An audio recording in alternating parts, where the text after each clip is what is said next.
All right, guys, welcome back. Welcome back to Banter Talks. We're going to talk about Dungeons and Dragons. My name is Jason. That is I'm Andy. my pops, and between the two of us, we've got 50 years of Dungeons and Dragons running games on our Twitch channel, Family Banter. Um, we've always had a lot of questions run across the screen about how do I play, or I've never played before. All this information seems overwhelming. I don't know what to do.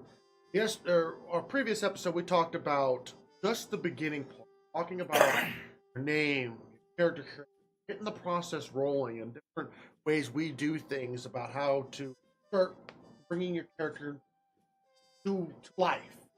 Well, now we've created the skeleton. Now it's time to put some of the flesh onto it. What I'm talking about is stats, and we're going to go through and kind of walk through some of the stat processes and some of the rolling and how stats are generated, what some of the stats mean, and different ways to play around with.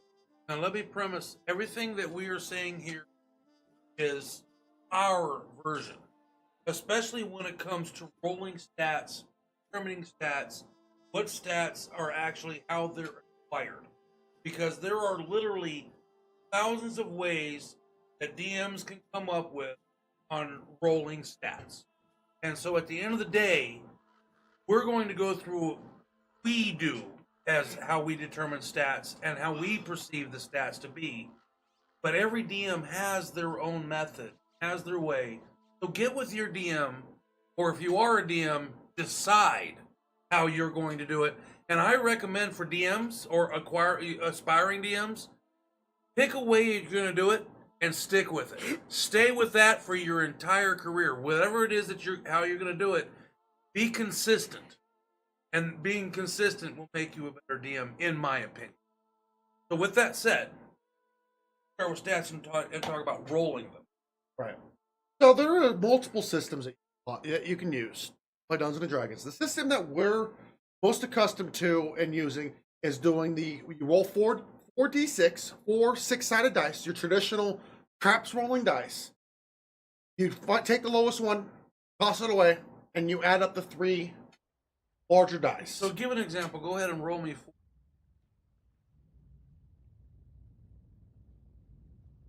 So 4d6, and we're rolling. He rolls a 4d6. He takes the 3 highest die on these 6, add those together, and that.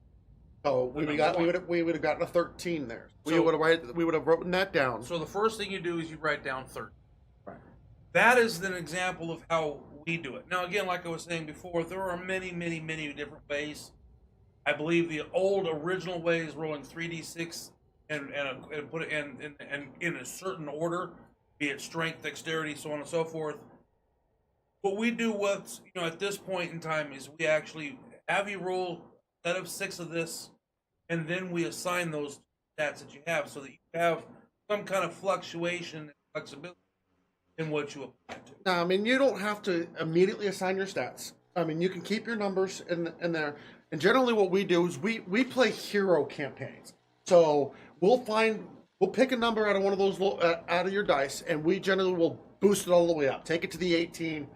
That's going to be your stat. Because we like heroes. You're not just an everyday average Joe. You know, the average Joes aren't going to rush into the dungeon and see that dragon and be like, oh, that looks like fun.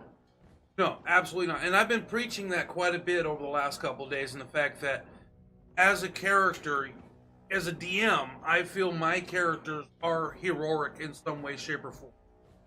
Because again, an average Joe Blow, as Jason's saying, you're not fighting dragons, not fighting demons, you're not trying to stop the great wizard from being oppressive in the land.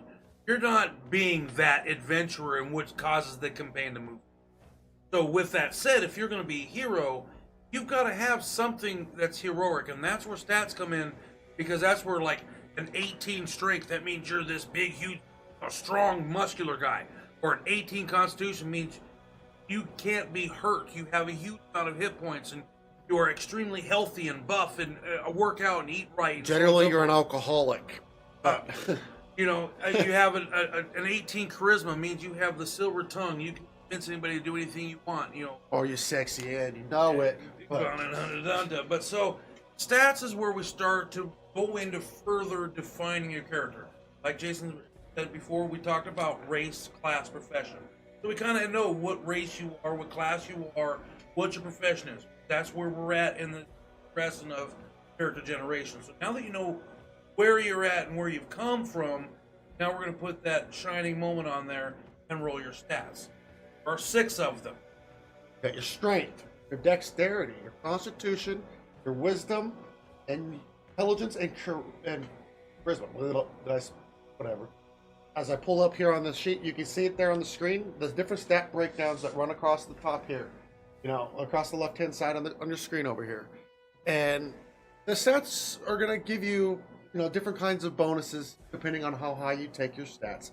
And you want to kind of base your stats upon the kind of character you're going to play.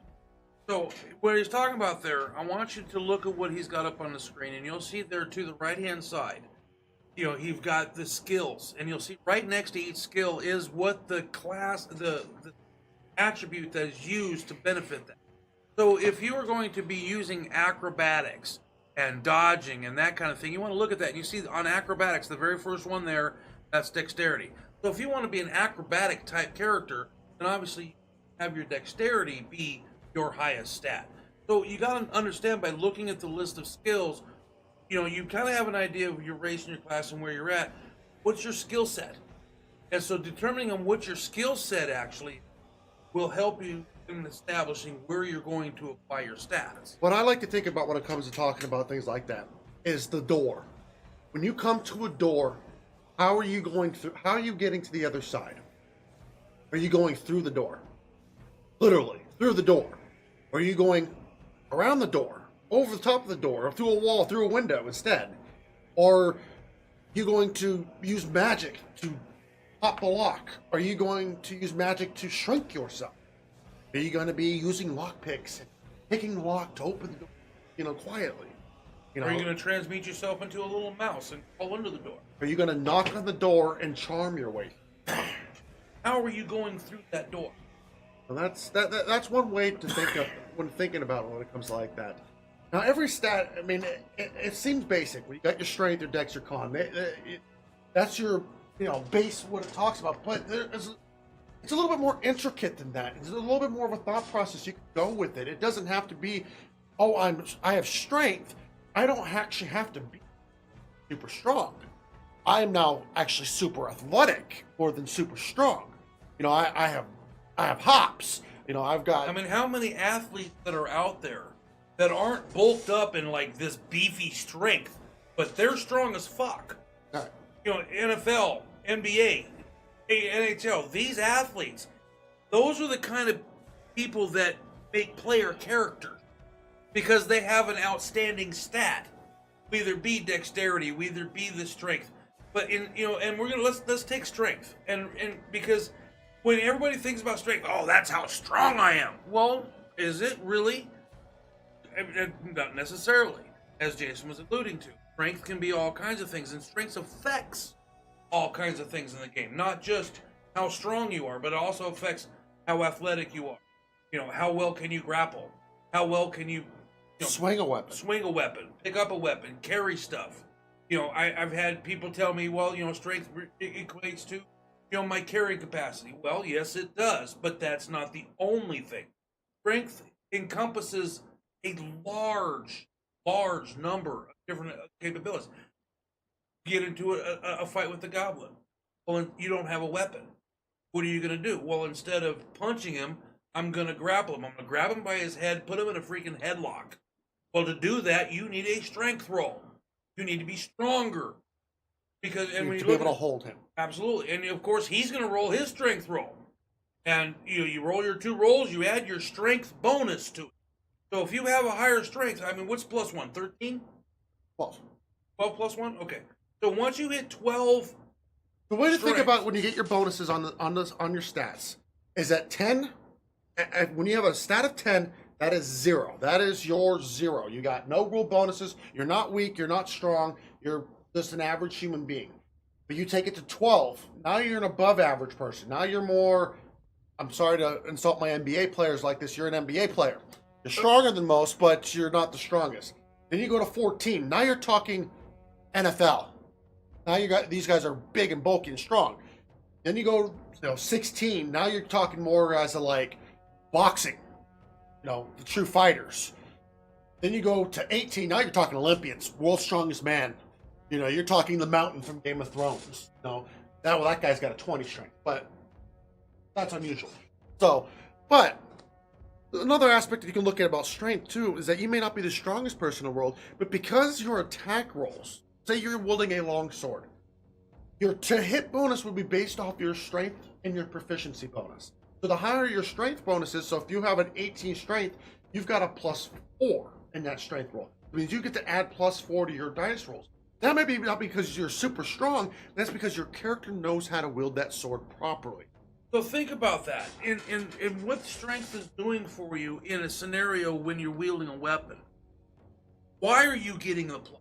Well, you're getting the +4 because you're strong enough to penetrate your opponent's deep, and you're gaining an advantage through strength. Either it be overall sheer power of strength, which it can be, or either being athletic in the fact that you're strong enough to be able to push one arm out of the way and get an actual kidney blow in with your weapon because you're using strength to manipulate.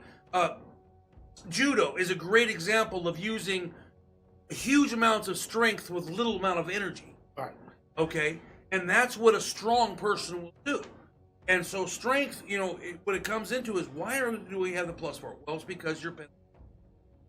So now when you actually take a look at as affection gameplay, you're talking a D20. Now think about it. If you have a +4 on your attack with a D20, that means anytime you roll a 16 or more, you've actually rolled a 20. Now, it's not a nat 20, but still a 20 will hit. I would say 95% of every single target is hit by 20. There are granted, it goes... DMs can have armor class 40, can be there, but at the point in time, you've got more bonuses when your DM than just puts an armor +4. class 40 creature, you takes a look at the DM and go, "Fuck you." But I digress. I digress. But at the end of the day, for the most part, I would say 95% of what you'll ever encounter, you will be able to hit with a 20. So that means by having +4. That means if you roll a 16 or more, you've rolled that 20 and I'm scoring a hit. So, with strength, it's how strong you are. Or it can also mean how athletic you are. Or your skill level upon which weapon you're deciding to use if you're using a strength-based weapon. That's kind of a good premise of what you're talking about when you're talking about base strength. So, really quickly, just read down the list of skills right there that you strength alone. Just the list. You have right there on roll. Let me just pull up the list over here. So, just strength. Strength is one of the smaller ones. They only have one real skill ability, and that's really athletics. When it comes to actual what skill is used by the stat. All right, so let's talk about athletics. Because when you say just athletics is a huge encompassing. How far you can jump. How far can I jump? How high can I climb? Your endurance on running. Okay. I mean, think about and so when I was in the 7th grade in Maryville, Arkansas, I was on the football team. I've always been in sports. Wherever I've gone, back in the country, where I lived, when it comes to sports, it was athletics. It wasn't anything else. They called it athletics. So each season went. When it was baseball season, you played baseball. When it was basketball season, basketball. Football season, everybody played every sport because it was a small town. Right. So you only had so many people that could actually play. Right. That was athletic enough to play. And so it was encompassing because in baseball, it was eye-hand coordination. All sports are eye-hand. But it's more in baseball than anything else because as a matter... That's an argument for another day. But okay. But basketball is more about speed and endurance and short bursts. Football is more about strength and overpowering and then speed on the back end. So, I mean, each sport had different athletics. But we also went into track where there were, shot putters that used pure strength. There were, runners that used pure speed. There were jumpers and, I was a pole vaulter. there were high jumpers and all kinds of things. But as a pole vaulter, I needed both speed and strength. That's why I was good at, because had a good forearm strength to bend the pole, and I had great speed to get enough momentum to get up and over. To get the momentum to go up and over. And I was small, so I was able to launch myself. So that's why I was a good pole vaulter. But it was still athletics. So when you talk about athletics, you have to think about all the different things. Jumping from ceiling, from rooftop to roof. Climbing a rope is using athletics. Well, that's one way to do it. I mean, there are all kinds of there's another stat that does also affect that, and there's another rules for it, and that is dexterity, and that's what we'll be going to next. Dexterity is the ability to move. How good are you at moving? And if you look at the skills, it's your acrobatics. That's the first one based right on there. How good are you at doing somersaults? And acrobatics is just like athletics. Right. And that's why a lot of times most DMs, when they make you say, I want to go jump across this chasm or jump across the roof tops, will say. Well, a lot of times most DMs, including us, will go either athletics or acrobatics. Which is better for you. Which is better for you. It's easier for us to do that when you have a bunch of players. Okay, athletic or acrobatics, because they're both one and the same. One is using strength, one is dexterity. Dexterity uses pure, acrobatics to do all kinds of things. I wanted to climb shit, and you wouldn't let me at one point. And I fucking argued with. I lost the argument because him. But at the end of the day, I was trying to argue the fact that I'm using athletics to climb up the rope to the top of the thing. And he was like, "No, you're." He meant acrobatics. Whatever. But at the end of the day, those two are all encompassing, but they encompass a huge number of things. I mean, I use acrobatics. This last game, I used acrobatics to launch myself onto the back of a flying insect. Wormling. I then used my acrobatics to hang on to it. Then I used my acrobatics to be able to steer it, so to speak, into the water. Those were all me flipping around and using my dexterity to manipulate.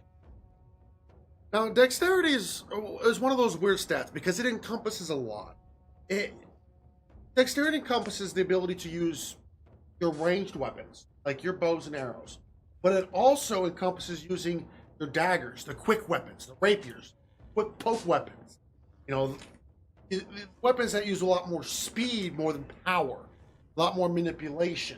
So if you're going to be playing a character, say like a ranger, this guy who you can use an archer, but can also use little short swords or rapiers, be able to do in combat, you're going to want to have a higher dexterity for the most part. Well, to have an idea of the different concept,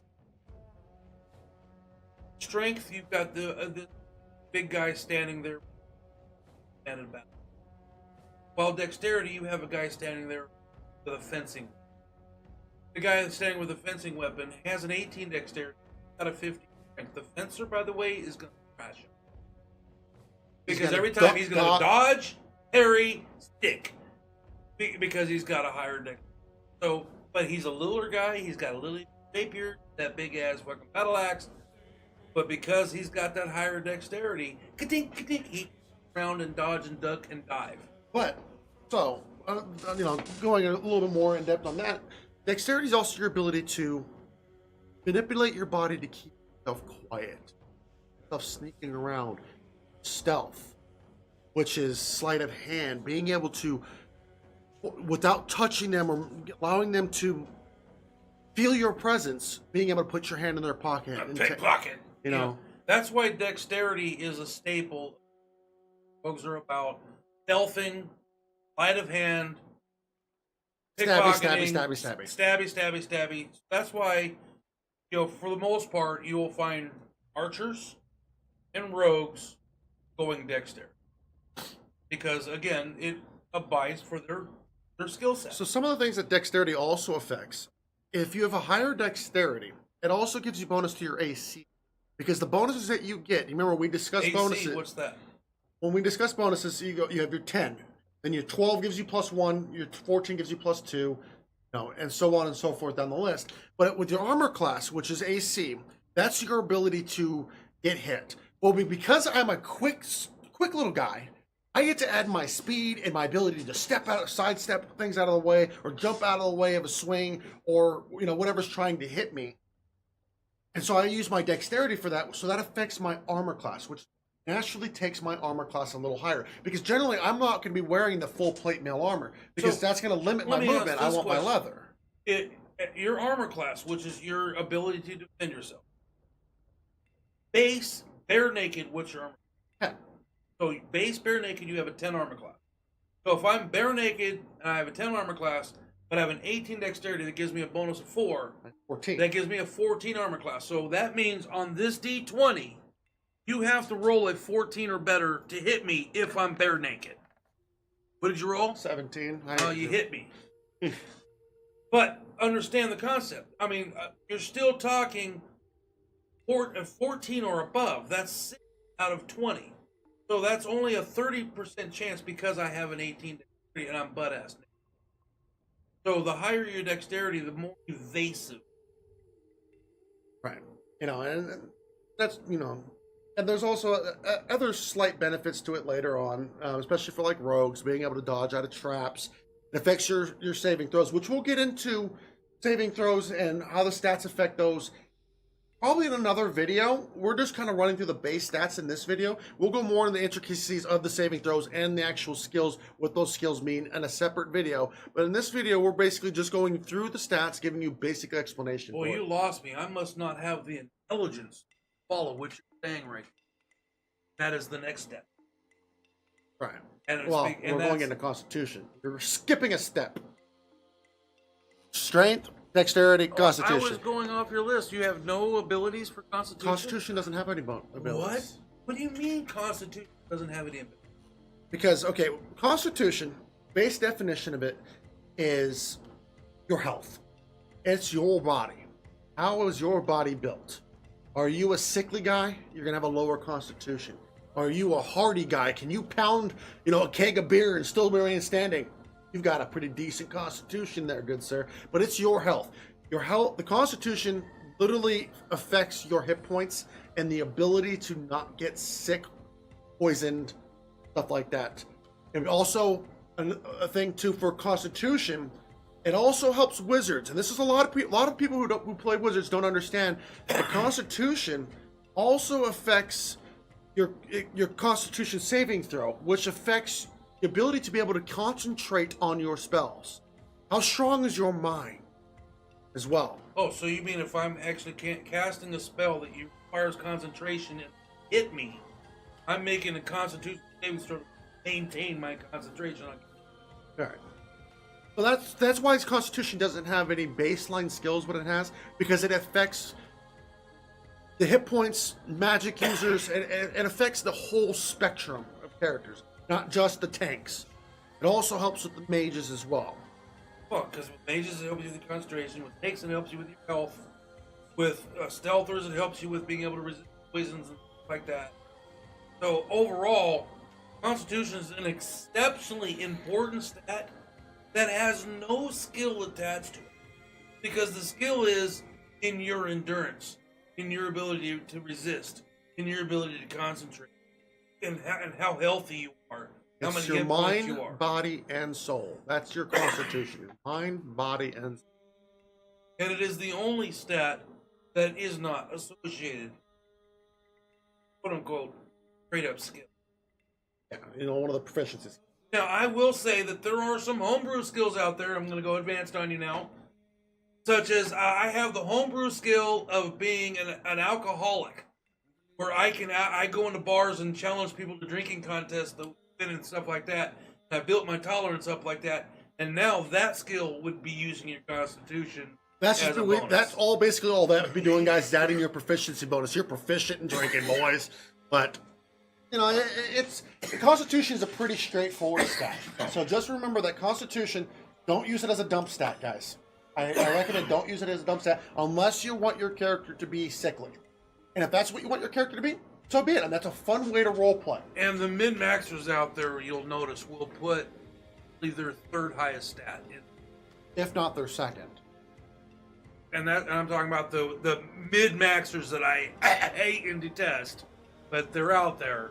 Your mid-maxer, obviously, Constitution is something you prize highly because it means a lot in a ton of situations that you're going to. Just remember that your constitution is your mind, body, and. Alright, so now we're going to go to intelligence. Now, there's a big stigma between intelligence and wisdom, and a lot of people don't understand the difference between the two, and they get confused why there is two. So we're going to kind of break it down a little bit. And well, as it has been said by some people in chat in the past, and I have also said, intelligence is book smart, wisdom is. Kind of. Your intelligence is more of your problem-solving skill. This is being able to think on the fly, think on the spot, and how to do things. So, like, if you look at your skill list, intelligence, it's got your investigation, your nature, and your religion. That's, and then this is why people get confused, because you look over at the wisdom one, you got your survival role, your animal handling.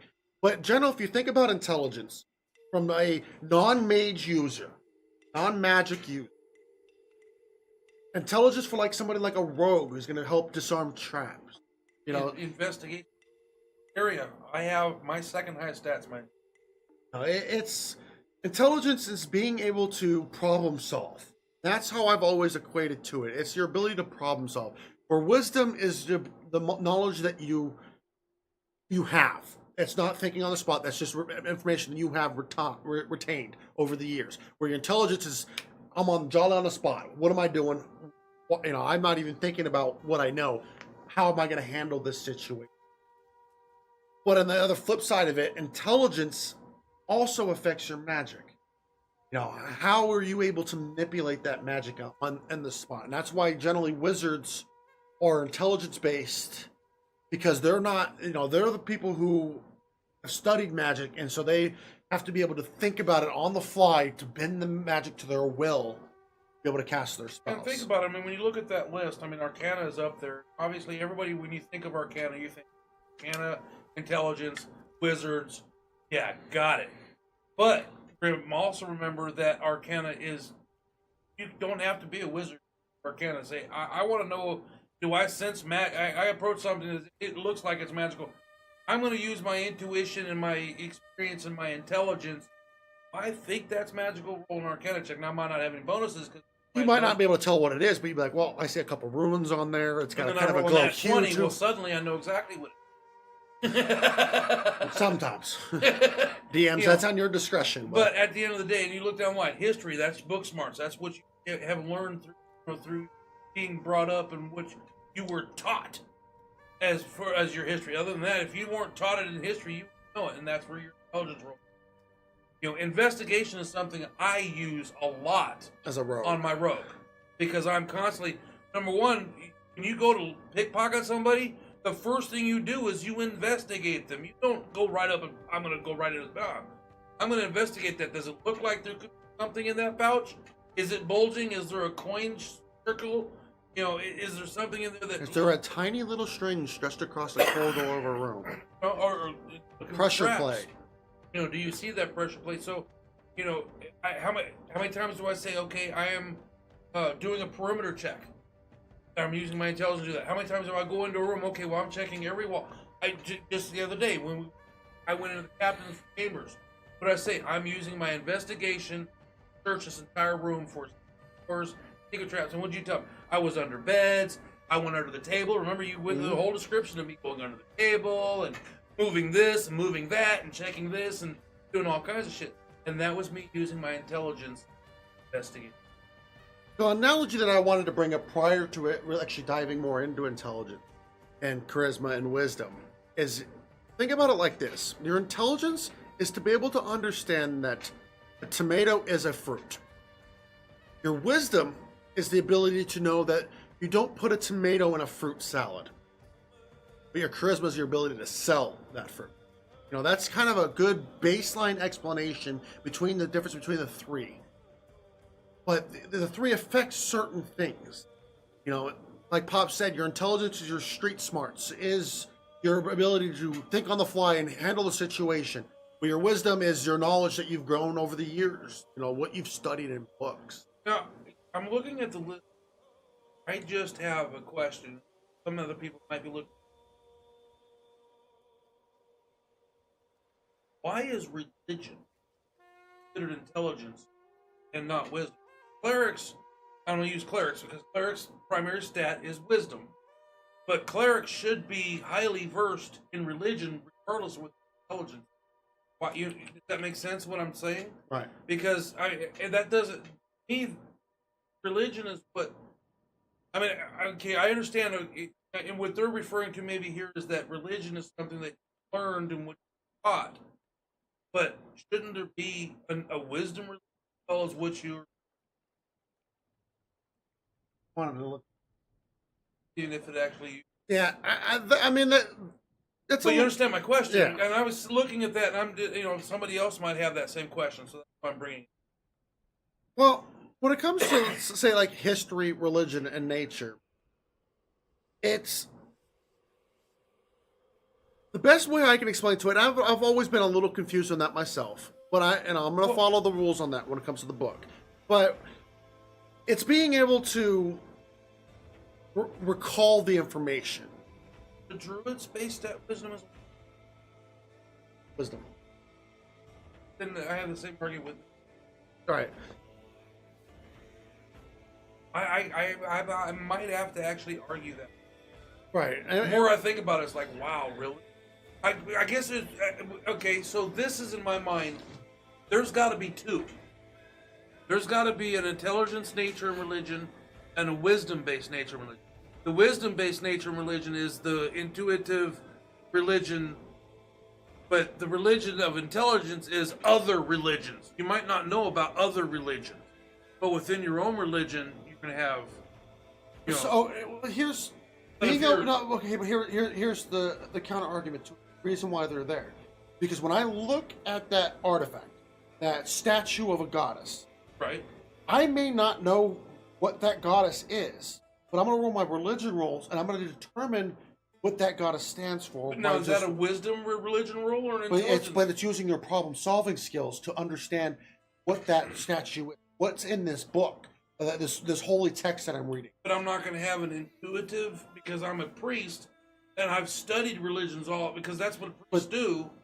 Okay, but that's So I mean, if that's something that I've studied, now granted, I mean, let's say I'm See, a but priest that's- with an 18 wisdom, but I only have a 9 intelligence. Now my But see, religion. but that's using the different roles. Okay, so say if they're saying, okay, well, I'm going to read this text. I already know this text, so I don't need to bank it into memory using my intelligence. What that religion role more is talking about is trying to see if you can discern the information that you were given to understand what that religion is. Because even if you're a priest, like, okay, say if I'm agnostic, but say I was a Christian. Do I fully understand Islam? I know what Islam is. I do not understand Or Islam. Buddhism, or I do not Judaism. understand Buddhism. Ju- I you know. do have a little bit idea of Judaism because that's But I'm, based but, on, but you that's you old have enough Christian. intelligence to be able to go, okay, let Sure. me look at this religion. Let me see. I can discern what the base, character models of what that religion is. Is it peaceful? Is it warlike? Is it stuff like that? But let's take a preacher, and you're not going to tell me that he's dumber to. I'll take a Southern Baptist, and if there's any Southern Baptists out there, don't take this wrong. I'm going to take a Southern Baptist Arkansas preacher. He's dumber than a fucking box of rocks. But yet he knows everything about religion and so forth. he knows But everything about his religion. He's used his wisdom about his religion. But that's his religion. If he was looking at, say, somebody else's religion, And that's what I was talking about. So there's actually got to be a second religion. but I think that would just be wisdom. So that as a DM, you can just we'll just call for a straight wisdom roll, religion roll. But if you're trying to determine what that As a player, I'm going to say, hey, can I make a religion roll? Opponents. well, Same concept. if you're discerning what a religion is that you're not familiar with, that's going to take your intelligence, because you have an understanding of what religions are, but now it's using that information that and trying to break it down.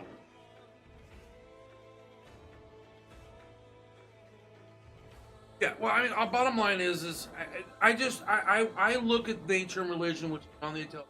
then I have that question. So if I have that question, I thought somebody else would, so I wanted to have that discussion. And so at the end of the day, move on to intelligence is figuring out what you don't know. Wisdom is figuring out what you do know. Right. Now we're looking at the wisdom skill list. Animal handling. You know how to handle animals. You've been training how to do so. Okay, but now You know how that horse is going to act. You know that I have to break but that isn't horse. that learned? So isn't that intelligence? No, that's wisdom because you've already learned that. Intelligence is problem solving on the spot. You've learned how to handle that horse. You've already gone through the skill of training it. So you have that knowledge on hand. So I'm going to use my animal handling. I know how to deal with that horse.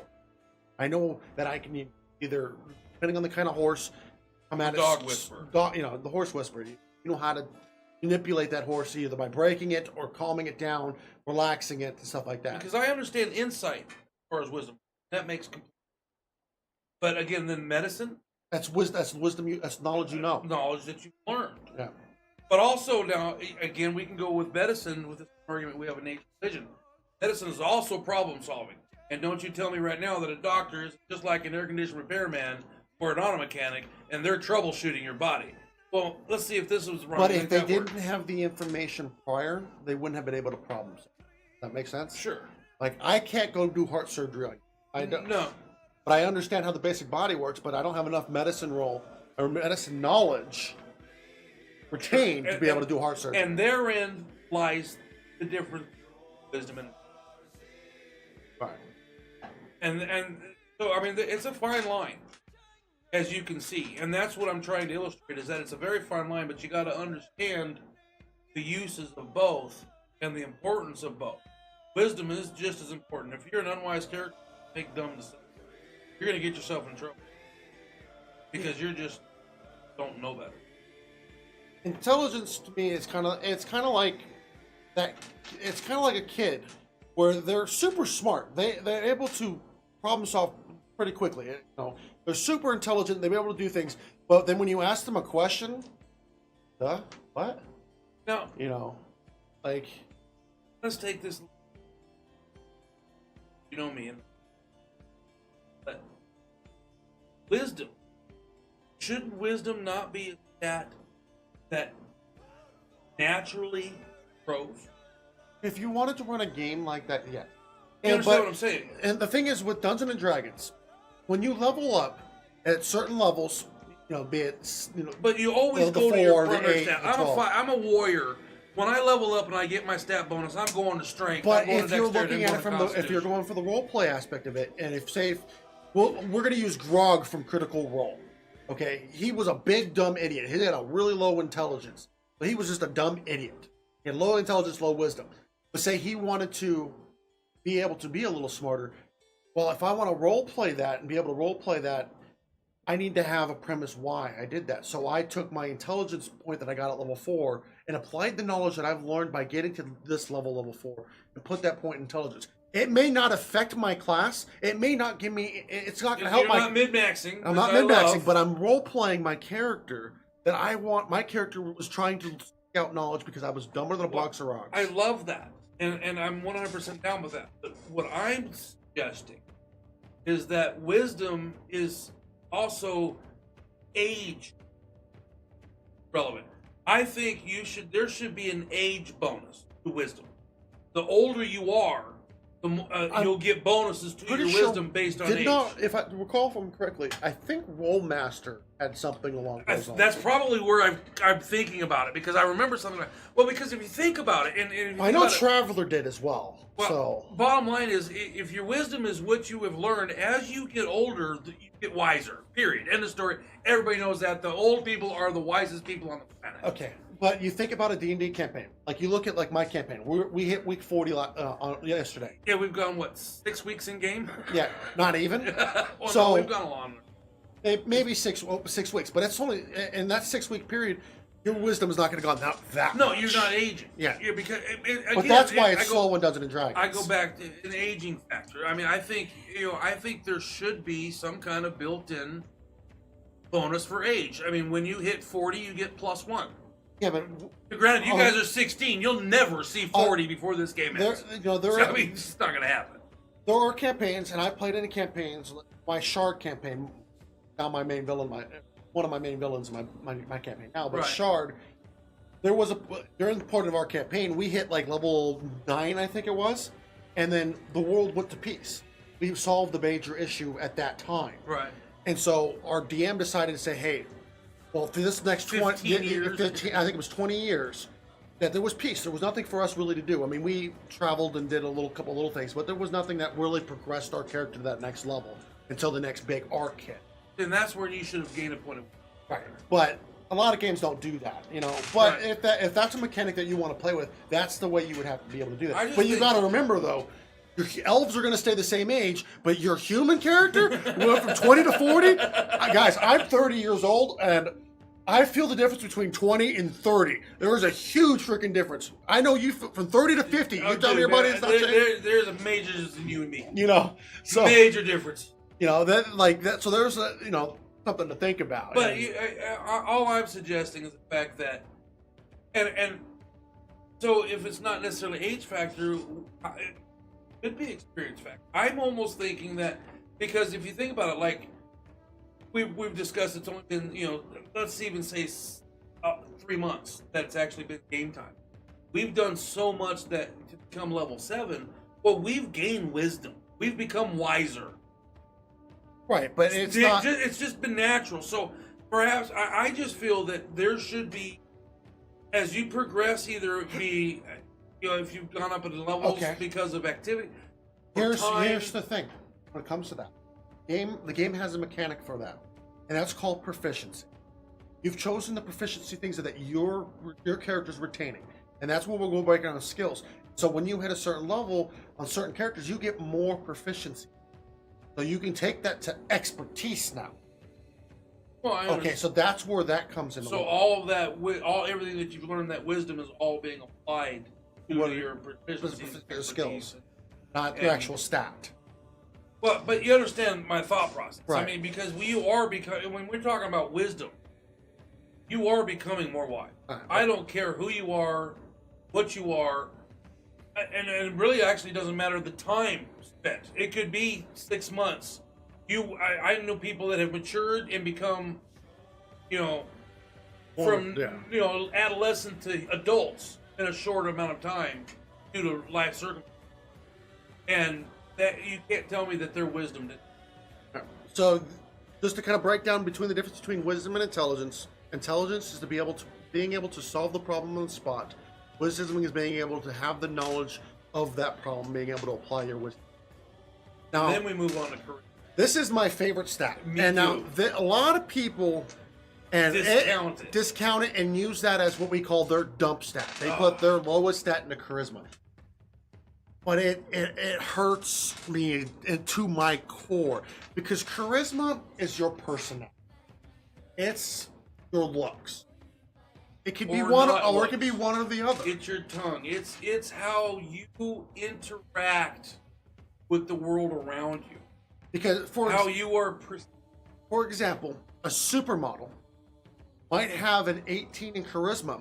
She's beautiful as hell, but her bitch. personality is garbage. So that's why personality is one of those traits where it flows back and forth, and whichever way you want to go with it. You can have an 18 charisma, be the ugliest douchebag in the world, but you can be, I hate to use the example, but you look at Donald Trump, he may not be, he's not a great looking guy, but there's a reason why he's president. Yeah.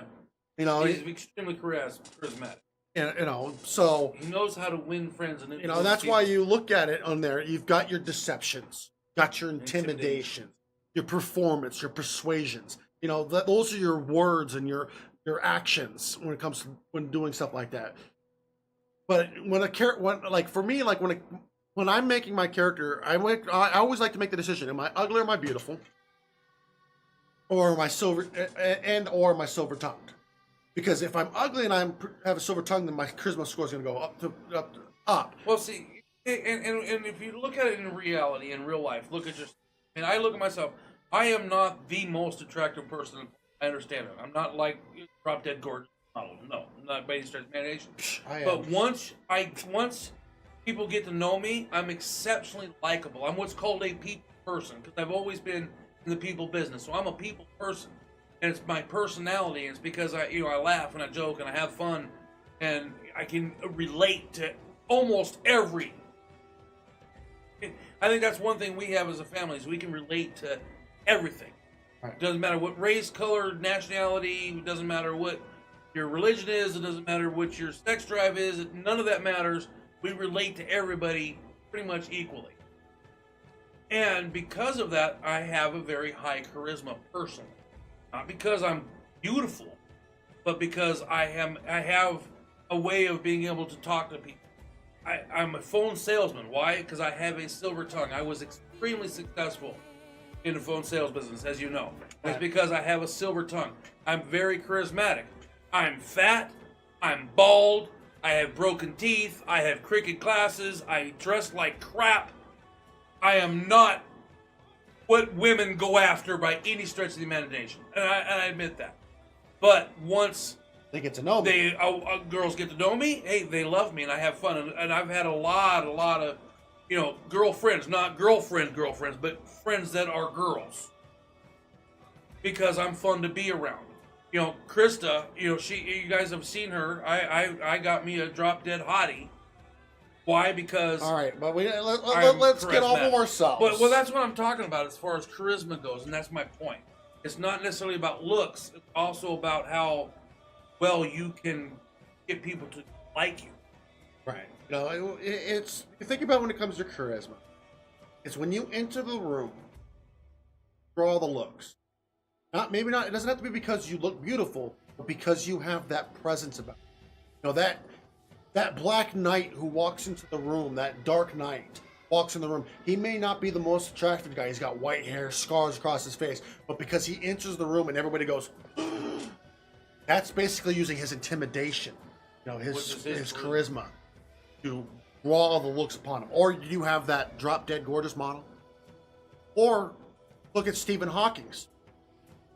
His charisma was because he was so smart that people flocked to him because of his intelligence and his charisma, being able to talk to people, even though he couldn't talk to people. Love Stephen Hawking's, rest in peace, my friend. Indeed. But or you have your persuasion, which is your car salesman. Car salesman, phone salesman, You know. etc., etc. But I always recommend, guys, don't use Constitution as your dump stat.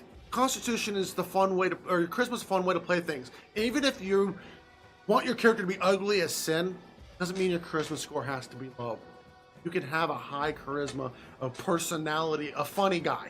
A comedian has got a high charisma. Well, as far as charisma goes, just looking at the skill list, deception and perception can get you out of or into Persuasion. way Yeah. many situations. Perception, and persuasion, and deception. And also intimidation as well.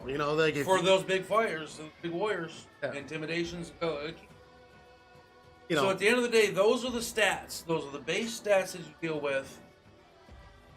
You roll your dice, you assign your stats, determine the relevancy of your.